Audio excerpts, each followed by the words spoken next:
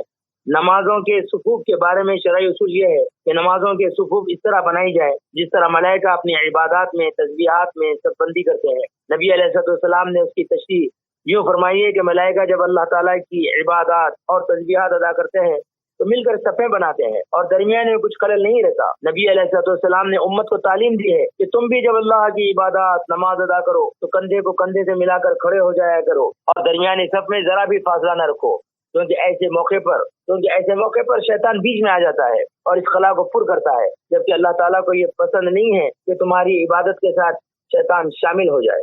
اس کی دلیل یہ ہے کہ سمرہ بن جندب رضی اللہ تعالیٰ عنہ سے روایت ہے کہ رسول اللہ صلی اللہ علیہ وسلم نے فرمایا کہ آپ لوگ عبادت نماز کی صفیں اس طرح بناؤ جس طرح فرشتے اپنے رب کی عبادت کی صفیں بناتے ہیں۔ ہم نے رسول اللہ صلی اللہ علیہ وسلم سے سوال کیا کہ ملائکہ اپنے رب کی عبادات کے وقت صفیں کس طرح بناتے ہیں؟ تو رسول اللہ صلی اللہ علیہ وسلم نے فرمایا وہ اس طرح کھڑے ہوتے ہیں کہ پہلی صف کو مکمل کرنے کے بعد دوسری صف بناتے ہیں اور ہر صف کو مکمل اور پوری کرتے ہیں، اس کے بیچ میں کوئی فاصلہ اور خالی جگہ نہیں چھوڑتے، پھر دوسری اور تیسری صف کو پوری کرتے ہیں، پھر چوتھی صف کو بھی پوری کرتے ہیں، کسی جگہ خالی نہیں چھوڑتے۔ لہٰذا تم بھی اپنے صفوں کو بناؤ اور ہر صف کو مکمل کرو، پھر دوسری صف بناؤ، کسی صف کے درمیان بالکل خالی جگہ مت چھوڑو، کیونکہ جب خالی جگہ چھوڑو گے اس میں تمہارے ساتھ شیطان گھس جائے گا اور تمہاری نماز میں وہ خرابی اور نقصان پہنچائے گا۔ انس بن مالک رضی اللہ تعالیٰ عنہ سے روایت ہے کہ رسول اللہ صلی اللہ علیہ وسلم نے فرمایا کہ تم لوگ صفوں کو ملا کر ترتیب دو، درمیان میں فاصلہ نہ چھوڑو، کندھے سے کندھا ملا کر کھڑے ہوں۔ پھر آپ صلی اللہ علیہ وسلم نے فرمایا کہ قسم ہے اس ذات کی جس کے قبضے میں میری جان ہے، میں دیکھتا ہوں کہ تم جب صفوں کے درمیان فاصلہ چھوڑتے ہو تو شیطان بیچ میں بکری کے بچے کی طرح گھس جاتا ہے۔ یہ ترمذی شریف صفحہ نمبر 57 کی روایت ہے۔ اور دوسری، رسول اللہ صلی اللہ علیہ وسلم نے فرمایا کہ تم لوگ نمازوں کے صفوں کو مل کر بناؤ، جس نے سب کو ملانے کے لیے فاصلے کو بند کر دیا اللہ اس کو اپنے ساتھ ملائے گا، اور جس نے صفوف کے درمیان فصل کیا یعنی فاصلہ رکھا تو اس کو اپنے سے جدا کر دے گا۔ تم لوگ شیطان کے واسطے صفوں میں جگہ خالی مت چھوڑو۔ ہمارے سرکاری لوگوں کا عقیدہ ہے کہ یہاں پر صفوں میں فصل کرنے سے بیماری آئے گی، حالانکہ مساجد بیماری کی جگہ نہیں ہے بلکہ اللہ کی رحمتوں، برکتوں اور امن و سکون اور بے شمار اجر و ثواب کی جگہ ہے۔ لہٰذا ایسے اصولوں پر عمل جائز نہیں، خلاف شرع خلاف سنت ہے۔ اگر طبی لحاظ سے ڈاکٹروں نے بتلایا ہے اس طرح جمع ہونے سے بیماری آ سکتی ہے تو ان کی طبی اور انسانی تحقیق ہے۔ قرآن و حدیث کے مقابلے میں ان طبی اور انسانی تحقیقات کچھ اعتبار نہیں ہے۔ ان کی تحقیق عقل نارسا کی تحقیق ہے جو وہم اور شک کے درجے میں ہے، لیکن قرآن و حدیث کی خبریں وہی آسمانی کی بنیاد پر ہیں، ان میں غلطی کا امکان نہیں ہے۔ لہذا کسی وہم اور شک کی بنا پر قرآن و حدیث کی یقینی خبروں کو نہ چھوڑا جائے۔ ہمیں دین کو دینی چشمے سے دیکھنا چاہیے۔ جانوروں کی سوچ اور سمجھ سے دین کو سمجھنا ممکن نہیں ہے۔ فقط وسلام، بندہ محمد عبدالسلام چٹگامی۔ آئین جوان مردہ حق گوئی و بے باکی، آئین جوان مردہ حق گوئی و بے باکی، آئین جوان مردہ حق گوئی و بے باکی، اللہ کے شیروں کو آتی نہیں روباہی، اللہ کے شیروں کو آتی نہیں روباہی۔ اگر آپ نے ابھی تک السیرہ چینل سبسکرائب نہیں کیا ہے تو ابھی اسے سبسکرائب کر لیں، اس کے بعد بیل آئیکن کو بھی ضرور پریس کریں، اس طرح جیسے ہی ہم نیا ویڈیو اپلوڈ کریں گے آپ کو نوٹیفیکیشن مل جائے گا۔ اگر یہ ویڈیو آپ کو پسند آیا تو اسے آپ لائک کریں، اپنے سوشل میڈیا پر شیئر کریں اور کامنٹ سیکشن میں اپنا کامنٹ لکھنا نہ بھولیں۔ اگلے ویڈیو تک آپ کے لیے نیک خواہشات کے ساتھ اللہ حافظ۔ اللهم صل على محمد وآل محمد